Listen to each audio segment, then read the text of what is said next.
Good morning students, welcome in the class 10th. As we all are know that we are watching our video of science and technology standard 10 यानी कि 10वीं कक्षा का science 1 का हम लोग आज वीडियो देखने जा रहे हैं, जिसमें हम लोग को पता है हमारा 4th नंबर चैप्टर शुरू है, effect of electric current. Okay, और इफेक्ट ऑफ इलेक्ट्रिक करंट में आप लोगों को जो आज जानकारी मैं बताने जा रहा हूँ वो है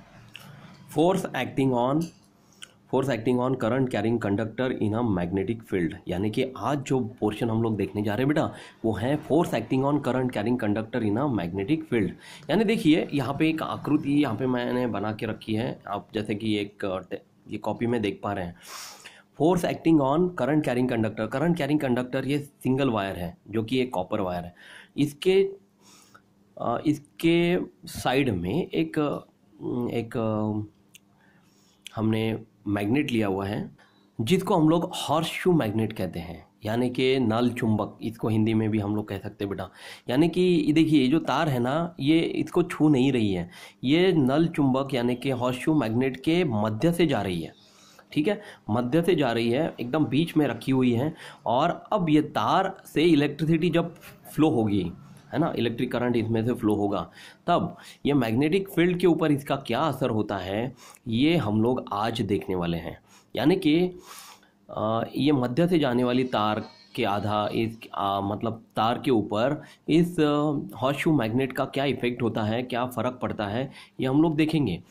जो कि हमारा पार्ट है, जो भाग हम लोग देखने वाले हैं force acting on a current carrying conductor in a magnetic field में। इसमें ये जो मैग्नेटिक हॉर्सशू मैग्नेट है ये मैग्नेटिक फील्ड क्रिएट करता है, और ये जो तार है ये किस तरह से मूव होती है। अभी तक जो हमने पोर्शन देखा हुआ है, एक तो सिर्फ हमने इलेक्ट्रिक करंट देखा हुआ है, उसके चारों ओर किस तरह से मैग्नेटिक फील्ड क्रिएट होती है इसके बारे में संदर्भ में हमने बात की। देखिए इसके पूर्व वीडियो में हमने सोलेनाइड के बारे में जानकारी प्राप्त की, magnetic field due to current in a solenoid. ये जो सोलेनाइड है ये आप लोग को बार मैग्नेट की प्रॉपर्टी शो कर रहा था, है ना, और इसके चारों ओर magnetic lines of force create होते थे। और पिछले वीडियो में हमने, याद होगा स्टूडेंट्स आप लोग को, हमने देखा हुआ था magnetic field produce by current through a circular loop of a conducting wire. यानी कि एक कार्डबोर्ड लिया हुआ था, उसके बीच में से एक लूप कंडक्टिंग वायर हमने लिया हुआ था और उसको इस तरह से टर्न करके बाहर निकालकर इस तरह से कनेक्शन किया हुआ था। तो जिस तरह से मैग्नेटिक लाइंस ऑफ फोर्स इसके अंदर क्रिएट होते थे हमने देखा हुआ है। और सबसे इंपॉर्टेंट पार्ट हमने देखा पिछले वीडियो में, हमारा राइट हैंड थंब रूल। और राइट हैंड थंब रूल में आप लोगों ने देखा कि सीधी जो हमारा जो थंब होता है वो राइट हैंड का, वो हम लोग को इलेक्ट्रिक करंट बताता है, उसकी कर्ल फिंगर्स आप लोग को मैग्नेटिक फील्ड शो करते हैं। और इसी सिद्धांत के आधार पर हमने magnetic field produce by current through a circular loop of a conducting wire ये पोर्शन देखा हुआ है। आज हम लोग इसके सामने वाला जो इम्पोर्टेंट पार्ट है वो देखने वाले हैं बेटा, वो है हमारा force acting on a current carrying conductor in a magnetic field. अब देखिए ये जो पोर्शन मैंने अभी आप लोग को ये कॉपी में टेक्स्ट बुक में बताया हुआ है, ये मैंने कॉपी पर उतारा हुआ है। इन शॉर्ट इसकी आकृति आप लोग को नेक्स्ट पेज पर बताई गई है, पेज नंबर 55 पर। देखिए ये पेज नंबर 55 पर यहाँ पे देखिए एक स्टैंड लिया हुआ है, स्टैंड के कनेक्शंस आप लोग को किस तरह से किए हुए हैं इसके पूरी जानकारी आप लोग को अभी बताई गई है, मैं आप लोग को बताऊँगा। यहाँ पे देखिए एक हॉर्सशू मैग्नेट यहाँ पे लिया हुआ है, ये नॉर्थ पोल है, ये साउथ पोल है, इसके मध्य में से जाने वाला एक तार यहाँ पे दिया है। इस तार का कनेक्शन आप लोगों ने इस तरह से किया हुआ है कि दूसरा सिरा जो है तार का ये मैग्नेट के एक टर्मिनल को आप लोग को दिया हुआ है, दूसरा टर्मिनल का मैग्नेट का कनेक्शन आप लोगों ने एक बैटरी को दिया हुआ है, और बैटरी का कनेक्शन आप लोगों ने एक प्लग की को दिया हुआ है, प्लग की का connection another end of the wire को आप लोगों ने यहाँ पे कनेक्ट किया हुआ है। और इस तरह से वो स्ट्रेट हो इसलिए हमने दूसरा एक स्टैंड यहाँ पे लगाया हुआ है बेटा। यानी कि हमारे पास दो स्टैंड है, बीच में से जाने वाला एक स्टेडी यानी कि स्थिर तार हमने यहाँ पे लिया हुआ है, और एक इस तरह से उसको सेट किया हुआ है कि वो मध्य में हो ये हॉर्सशू मैग्नेट के। यानी कि हॉर्सशू मैग्नेट की प्रॉपर्टी मैग्नेटिक फील्ड किस तरह से इसमें क्रिएट होती है ये टच नहीं करना है हम लोग को, एकदम मध्य में इन्हें के सेंटर में इसको स्थिर रखना है, यहाँ से कनेक्ट करते हुए एकदम स्टेडी पैटर्न में। ओके, तो अब चलते हैं हमारे पोर्शन की तरफ कि हम लोग को यहाँ पे क्या बताया गया। तो मटेरियल्स में हम लोग को लेना है कि ये फ्लेक्सिबल कॉपर वायर लेना है, ठीक है। और फ्लेक्सिबल कॉपर वायर के साथ हम लोग को एक स्टैंड लेना है, 2 स्टैंड लेने हैं, इलेक्ट्रिक सेल लेने हैं, हॉर्सशू मैग्नेट लेना है with a strong magnetic field, मतलब इसमें जो मैग्नेटिक फील्ड का प्रभाव हो वो एकदम स्ट्रॉन्ग होना चाहिए। अब हम लोग चलते हैं प्रोसीजर की तरफ। तो using the stand fix the copper wire so that it passes through the poles of the horseshoe magnet as shown in figure 4.10। मतलब नेक्स्ट पेज में जो 55 पेज नंबर आपने देखा, इस तरह से स्टैंड को फिक्स करना है कि एक स्टैंड में कॉपर वायर स्टेडी हो, कि वो जो कॉपर वायर है उसके चारों ओर मतलब हम लोग को हॉर्सशू मैग्नेट के पोल्स को सेट करना है, उसको टच नहीं करना है। फिर connect the circuit as well as, मतलब as shown in the figure, connect the circuit on what do you observe. इसमें क्या आप लोग को दिखाई दे रहा है, तो ये इसमें देखिए यही दिखाई देगा कि जो तार हैं, तांबे की तार, कॉपर वायर हमने ली हुई है, वो स्टेडी है, वो बिल्कुल भी मूव नहीं हो रही है ना, क्योंकि हमने करंट बंद किया हुआ है, यानी कि प्लग की ऑफ की हुई है। अब देखिए जैसे कि आपको यहाँ पे बताया गया कि whenever current is not flowing through the wire, मतलब उस स्टेडी स्थिर वायर से, सीधे वायर से जब करंट नहीं फ्लो होता है तो इट रिमेन स्ट्रेट, यानी कि वो क्या है, सीधा रहता है, यानी कि पोजीशन ए में रहेगा। अब ये पोजीशन ए क्या है ये मैं आप लोग को बताता हूँ, यानी कि वो पोजीशन ए में रहेगा। When the current flows from top to bottom the wire bends and comes into position C. और जब इसमें प्लग की ऑन करके करंट फ्लो होता है तो वह टॉप से बॉटम की तरफ बहता है, मतलब ऊपर से नीचे की ओर बहेगा, और वायर जो होंगी वो बेंड होंगी पोजीशन सी की तरफ। देखिए आपके सामने यहाँ पे एक आकृति आपको नज़र आ रही है, यही आकृति है जो कि हमने पेज नंबर 55 पे देखा हुआ था। तो जब करंट ये तार में ऊपर से नीचे की तरफ यानी कि टॉप टू बॉटम फ्लो होती है, तो तार जो है वो ये सी पोजीशन में मूव होती हुई आप लोग को दिखाई देती है। देखिए स्टेडी था, ए पोजीशन में था वो जब करंट फ्लो नहीं हो रहा था, और जैसे ही करंट फ्लो हुआ और वो टॉप से बॉटम तक बहने लगा तो वो उसकी पोजीशन सी की तरफ झुकी, यानी कि तार अचानक से किसी तो भी फोर्स, कोई तो भी फोर्स से वो सी की तरफ मूव होता हुआ आप लोग को दिखाई दिया। अब if the current direction is reverse, यानी कि आप लोग को यहाँ पे बताया गया है कि यदि करंट की डायरेक्शन रिवर्स हो, if the current direction is reverse that is flows from bottom to top, मतलब यदि करंट की डायरेक्शन रिवर्स की गई, बॉटम से टॉप की ओर करंट फ्लो होता है, तो the wire bends but comes in the position B, मतलब करंट की पोजीशन रिवर्स करने के बाद वायर बेंड होगा और वो पोजीशन बी में बदल जाएगा। देखिए जैसे कि आप लोग इस आकृति में देख पा रहे हैं कि जब करंट बॉटम टू टॉप की तरफ जाएगा, देखिए ये नीचे से ऊपर की तरफ बहेगा, तो ये जो वायर है वो बी पोजीशन की तरफ बेंड होंगी, यानी कि ये देखिए बी तरफ वो बेंड होती हुई आप लोग को दिखाई देगी। यानी कि इस आकृति से और जो अभी मैंने समझाया उससे आप लोग को क्या समझ में आया कि जब करंट की डायरेक्शन टॉप टू बॉटम होती है तो जो मूवमेंट ऑफ वायर है वो सी की तरफ होता है, और जब करंट की direction from bottom to top होती है तो वायर की मूवमेंट जो है वो उसकी बेंडिंग टुवर्ड्स पॉइंट बी की तरफ होती है। इससे हम लोग को क्या समझ में आया, तो इसमें यह समझ में आया कि this means the direction of the force on the wire is perpendicular to both the magnetic field and the direction of the current. यानी कि इससे ये समझ में आया हम लोग को कि जब फोर्स यानी कि बल की दिशा जैसे जैसे बदलेगी तो उसका इफेक्ट वायर की बेंडिंग पे होगा, और वो वायर की बेंडिंग परपेंडिकुलर होगी मैग्नेटिक फील्ड को और डायरेक्शन ऑफ द करंट को। ये आपको मैं बताता हूँ। जैसे स्टूडेंट्स आप लोग देख पा रहे हैं ये जो ब्लू पेन है, ये ब्लू पेन आप लोग को कंडक्टिंग वायर यानी कि कॉपर वायर की डायरेक्शन बता रहा है, ठीक है। और ये जो सिल्वर पेन है, ये सिल्वर पेन आप लोग को जो इसके परपेंडिकुलर है, वो परपेंडिकुलर जो सिल्वर पेन है ये आप लोग को डायरेक्शन ऑफ मैग्नेटिक फील्ड बता रहा है, और ये जो रेड पेन है ये आप लोग को डायरेक्शन ऑफ करंट बता रहा है।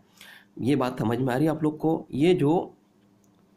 करंट कैरिंग कंडक्टर था है ना, थंब फोर्स जो है वो आप लोग को फोर्स ऑन अ कंडक्टर बता रहा था, ये मैग्नेटिक फील्ड बता रहा है, और ये जो डायरेक्शन ऑफ करंट है ये आप लोग को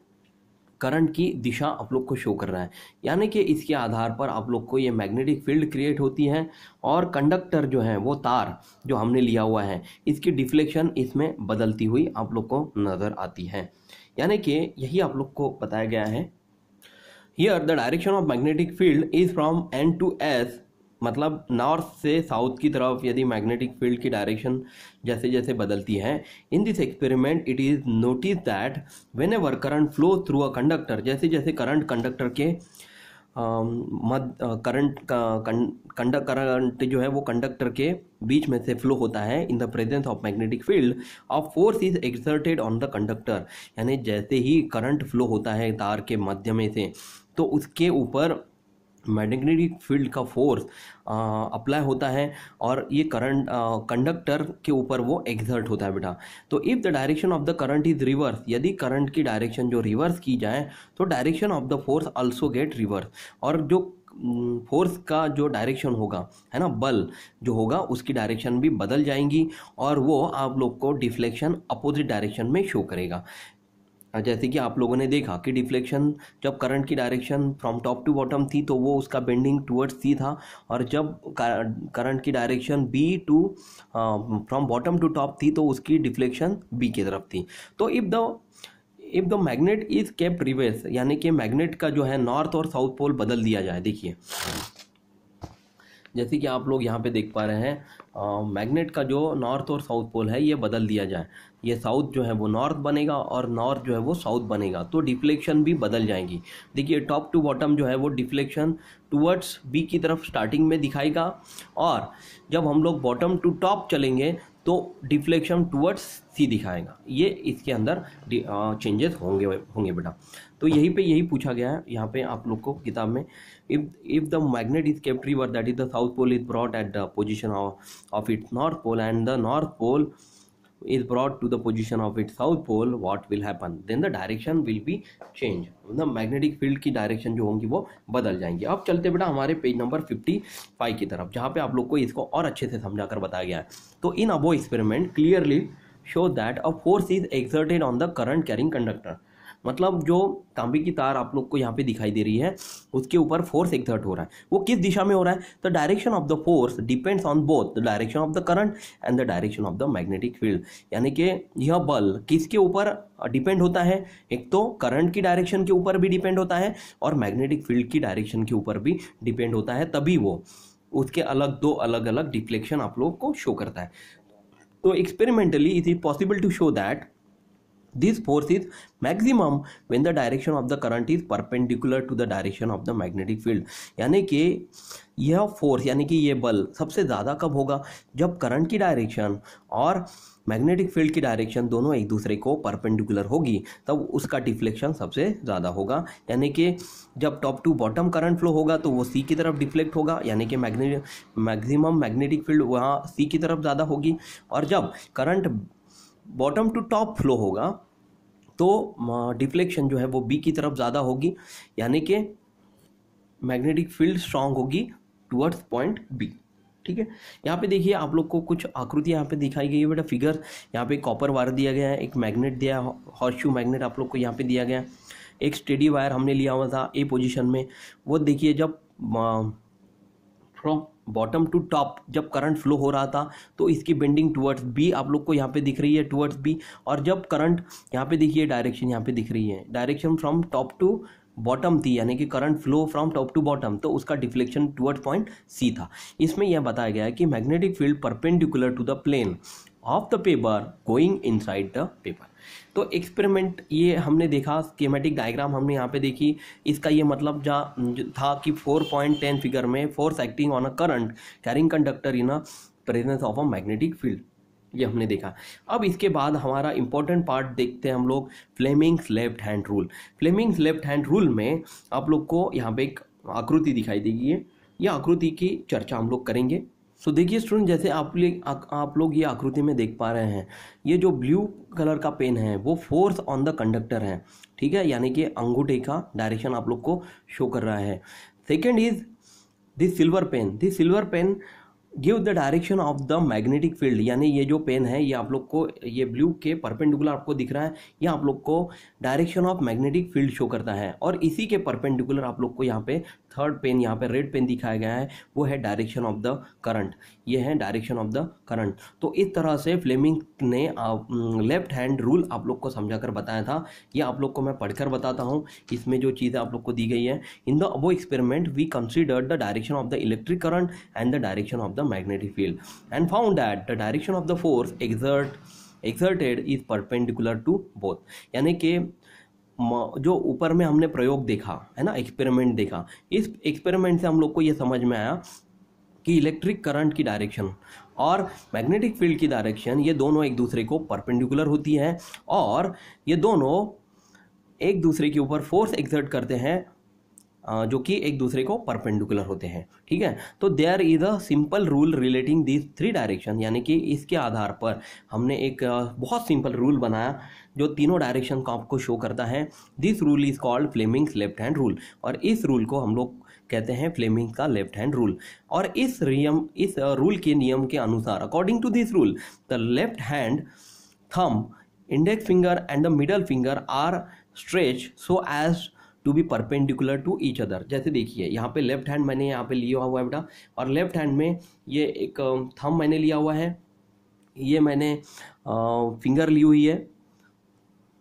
इंडेक्स फिंगर, और ये है बेटा मिडल फिंगर। तो ये जो थंब है ये आप लोग को force on a conductor show करता है, force on a conductor. Okay, ये जो सेकंड फिंगर है यानी कि जिसको हम लोग इंडेक्स फिंगर कहते हैं, ये आप लोग को direction of the magnetic field show करता है, और ये जो थर्ड फिंगर है यानी कि मिडल फिंगर है, ये आप लोग को डायरेक्शन ऑफ करंट शो करता है। और यही है हमारा फ्लेमिंग्स लेफ्ट हैंड रूल। तो in this index figure in the तो यहाँ पे आप लोग को बताया गया है कि Fleming's, this rule is called Fleming's left hand rule. According to this rule the left hand thumb, index finger and the middle finger are stretch so as to be perpendicular to each other if the index figure is the direction of the magnetic field, यानी कि ये जो index figure होंगी ये जो index figure होंगी यदि वो direction of the magnetic field है, and the middle finger point the direction of the current, और ये जो मिडल फिंगर है ये डायरेक्शन ऑफ द करंट होंगी, तो ये जो थंब बचा हुआ है, then the direction of the thumb is the direction of the force on the conductor, यानी कि ये जो थंब होगा वो डायरेक्शन ऑफ थंब होगा जो कि direction of the force of the conductor है। ठीक है, यानी कि ये जो थंब आप लोग को बताया गया है वो direction of the force of the conductor है,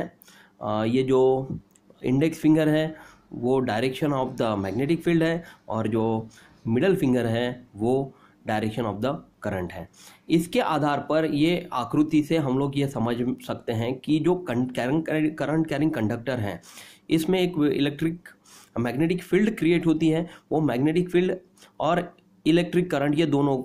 जो डायरेक्शन ऑफ करंट है ये दोनों एक दूसरे को परपेंडिकुलर होने की वजह से ये डिफ्लेक्शन आप लोग को शो करता है। इसी फॉर्मूले के आधार पर ये जो एक्सपेरिमेंटल सेटअप हमने किया हुआ था इसके आधार पर हम लोगों ने ये जाना कि फ्लेमिंग का left hand rule magnetic field और इलेक्ट्रिक करंट दोनों यदि प्रेजेंट हो तो इसके ऊपर एकदम सेट होता है, एकदम करेक्ट होता है, जिसके आधार पर हम लोग इसको आसानी से जान सकते हैं और इसको हम लोग यूज़ कर सकते हैं। लास्ट में हम लोग को यहाँ पे दिया गया बेटा